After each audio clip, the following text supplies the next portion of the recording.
परिचय। नमस्कार दोस्तों, हम अपने आसपास बहुत से वाहन जैसे कि बाइक, कार, ट्रेन इत्यादि सड़क पर चलते देख सकते हैं। ये वाहन हमारी तरह आहार नहीं ग्रहण करते। फिर वे ऊर्जा कैसे प्राप्त करते हैं? जी हां, वे अपने लिए ऊर्जा ईंधन से प्राप्त करते हैं। ईंधन कोयला या पेट्रोलियम पदार्थ हो सकता है। ये वाहनों को चलने के लिए ऊर्जा प्रदान करते हैं। इस पाठ में हम ऊर्जा के प्राकृतिक संसाधनों के बारे में पढ़ेंगे।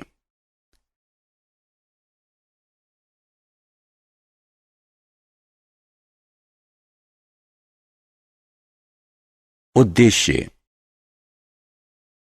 इस पाठ के अंत में हम निम्न करने में सक्षम हो जाएंगे: प्राकृतिक संसाधनों और उनके प्रकार को परिभाषित करना, कोयला और इसके दूसरे उपयोगी उत्पादों का वर्णन करना, पेट्रोलियम और इसकी परिष्करण यानी रिफाइनिंग प्रक्रिया का वर्णन करना, पेट्रोलियम के विभिन्न अवयवों और उनके उपयोग बताना, प्राकृतिक गैस और उसके उपयोग का वर्णन करना।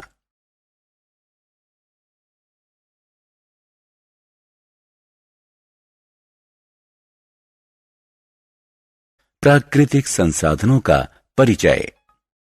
अनुज, तुम क्या कर रहे हो? विनय, मैं पटरियों पर दौड़ती ट्रेन देख रहा हूं। मुझे यह बहुत अच्छा लगता है। कुछ ट्रेनें बहुत तेज चलती हैं, जबकि कुछ धीमी चलती हैं। लेकिन मैंने कई बार देखा है कि कुछ ट्रेनें ढेर सारा धुआं छोड़ती हैं और कुछ धुआं नहीं छोड़ती। तुम सही कह रहे हो, क्योंकि कुछ ट्रेन इंजनों में ऊर्जा का स्रोत कोयला होता है और कुछ में डीजल।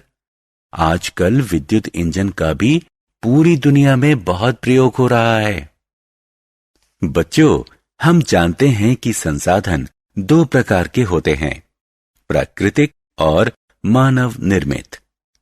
प्राकृतिक संसाधन जैसे वन, वायु, जल, मृदा, कोयला, पेट्रोलियम और प्राकृतिक गैसें सीधे प्रकृति से प्राप्त किए जाते हैं। प्राकृतिक संसाधनों के प्रकार। प्राकृतिक संसाधनों को सामान्य तौर पर दो भागों में विभाजित किया जा सकता है: अक्षय प्राकृतिक संसाधन और समाप्त होने वाले यानी क्षय प्राकृतिक संसाधन। अक्षय प्राकृतिक संसाधन प्रकृति में असीमित मात्रा में उपस्थित हैं और मानवीय क्रियाकलापों से समाप्त होने वाले नहीं हैं। उदाहरण: सूर्य का प्रकाश, वायु। दूसरी तरफ समाप्त होने वाले यानी क्षय प्राकृतिक संसाधन की मात्रा सीमित है। ये मानवीय क्रियाकलापों द्वारा समाप्त हो सकते हैं। इन संसाधनों के उदाहरण हैं वन, वन्यजीव, खनिज, कोयला, पेट्रोलियम, प्राकृतिक गैस आदि। क्या आप जानते हैं कि कुछ समाप्त होने वाले प्राकृतिक संसाधनों जैसे कोयला, प्राकृतिक गैस और पेट्रोलियम का निर्माण सजीवों के मृत अवशेषों यानी जीवाश्म से होता है, इसलिए इन्हें जीवाश्म ईंधन भी कहते हैं। कोयला। आइए अब इन जीवाश्म ईंधनों के बारे में विस्तार से जानें। आइए कोयला से शुरू करते हैं। आपने अपने आसपास कोयला देखा होगा। यह कठोर और काले रंग का होता है। कोयले का उपयोग विभिन्न उद्देश्यों के लिए किया जाता है, जैसे भोजन पकाना, रेलवे इंजन चलाना, तापीय संयंत्र और विभिन्न उद्योग चलाना। वायु में गर्म करने पर कोयला जलता है और कार्बन डाइऑक्साइड गैस उत्पन्न करता है। आपको यह जानकर आश्चर्य होगा कि कोयले के उपयोगी उपोत्पाद जैसे कोक, कोलतार और कोयला गैस सीधे कोयले से प्राप्त होते हैं। क्या आप जानते हैं कि ये उपोत्पाद हमारे लिए क्यों उपयोगी हैं? आइए इसकी उपयोगिताओं के बारे में अगली स्क्रीन पर जानें। कोयले के उपयोगी उत्पाद। आइए सबसे पहले कोक के बारे में जानते हैं। कोक कठोर, सरंध्र और काला पदार्थ होता है। इसका मुख्य उपयोग इस्पात के औद्योगिक निर्माण और विभिन्न धातुओं के निष्कर्षण में किया जाता है। कोलतार अप्रिय गंध वाला एक काला गाढ़ा द्रव होता है। इसका उपयोग संश्लेषित रंग, औषधि, विस्फोटक, सुगंध, प्लास्टिक, पेंट, फोटोग्राफिक सामग्री, छत निर्माण सामग्री आदि के औद्योगिक निर्माण में होता है। कोयले से कोक बनाते समय कोयला गैस प्राप्त होती है। यह कोयला प्राक्रमण संयंत्रों के निकट स्थापित बहुत से उद्योगों में ईंधन के रूप में उपयोग की जाती है। पेट्रोलियम। दोस्तों, मुझे पता है कि आप सभी को महंगी कारों और वाहनों का शौक है, लेकिन क्या आप जानते हैं कि वो सड़क पर कैसे चलते हैं? इनमें से ज्यादातर या तो पेट्रोल, डीजल से चलते हैं या फिर संपीड़ित प्राकृतिक गैस यानी सीएनजी द्वारा चलते हैं।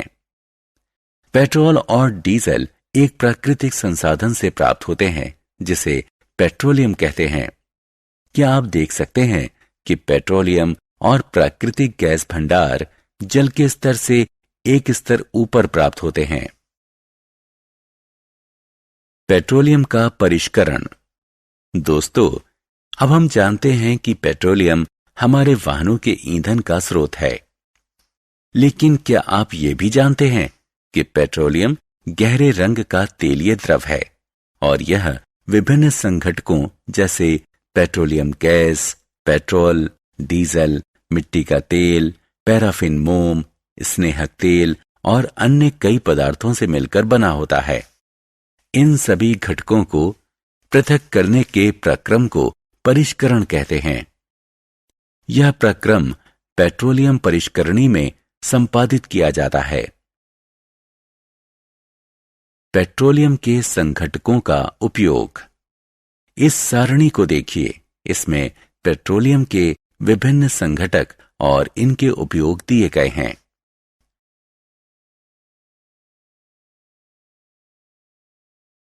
प्राकृतिक गैस। आइए अब हम अपने दूसरे समाप्त होने वाले प्राकृतिक संसाधन की तरफ चलें। यह प्राकृतिक गैस है जिसे संपीड़ित प्राकृतिक गैस या सीएनजी कहते हैं। इसका भंडारण उच्च दाब पर संपीड़ित प्राकृतिक गैस यानी सीएनजी के रूप में किया जाता है। सीएनजी का उपयोग आमतौर पर विद्युत उत्पादन के लिए किया जाता है, लेकिन कम प्रदूषण के कारण इसका उपयोग वाहनों में ईंधन के रूप में होने लगा है। इसका उपयोग भोजन पकाने हेतु भी होता है। प्राकृतिक गैसों का उपयोग विभिन्न रसायनों, खादों और उर्वरकों के औद्योगिक उत्पादन में आधार पदार्थ के रूप में भी किया जाता है। पेट्रोल और डीजल बनाने के उपयोगी सुझाव। दोस्तों, जैसा कि हम जानते हैं कि पेट्रोल और डीजल समाप्त होने वाले प्राकृतिक संसाधन हैं, यानी प्रकृति में इनकी मात्रा सीमित है और एक दिन ये समाप्त हो जाएंगे। अतः इन संसाधनों का प्रयोग करते समय हमें इनका उपयोग करना चाहिए। पेट्रोलियम संरक्षण शोध संघ यानी पीसीआरए द्वारा दिए गए कुछ सुझाव निम्न हैं। हमें यातायात बत्ती या यातायात जाम में वाहन बंद कर देना चाहिए। हमें वाहन एक औसत और नियत गति से चलाना चाहिए। हमें वाहन का नियमित रख रखाव करना चाहिए। हमें टायरों में पर्याप्त हवा रखनी चाहिए। सारांश। आइए हमने जो कुछ सीखा है उसे संक्षेप में दोहराएं। प्राकृतिक संसाधनों को मोटे तौर पर दो प्रकार अक्षय और क्षय में बांटा जा सकता है। अक्षय संसाधन प्रकृति में असीमित मात्रा में उपस्थित हैं और मानवीय क्रियाकलापों से समाप्त होने वाले नहीं हैं। उदाहरण है सूर्य का प्रकाश, वायु। प्रकृति में क्षय संसाधनों की मात्रा सीमित है। ये मानवीय क्रियाकलापों द्वारा समाप्त हो सकते हैं। इन संसाधनों के उदाहरण हैं वन, वन्यजीव, खनिज, कोयला, पेट्रोलियम, प्राकृतिक गैस आदि।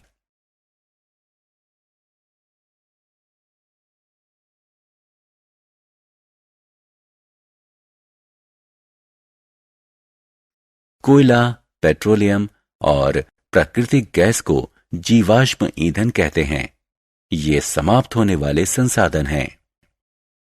कोक, कोलतार और कोयला गैस कोयला के उत्पाद हैं। पेट्रोलियम गैस पेट्रोल, डीजल, मिट्टी का तेल, पैराफिन मोम, स्नेहक तेल, पेट्रोलियम के परिष्करण से प्राप्त होने वाले उपोत्पाद हैं। हमें कोयला, पेट्रोलियम और सीएनजी का विवेकपूर्ण तरीके से उपयोग करना चाहिए।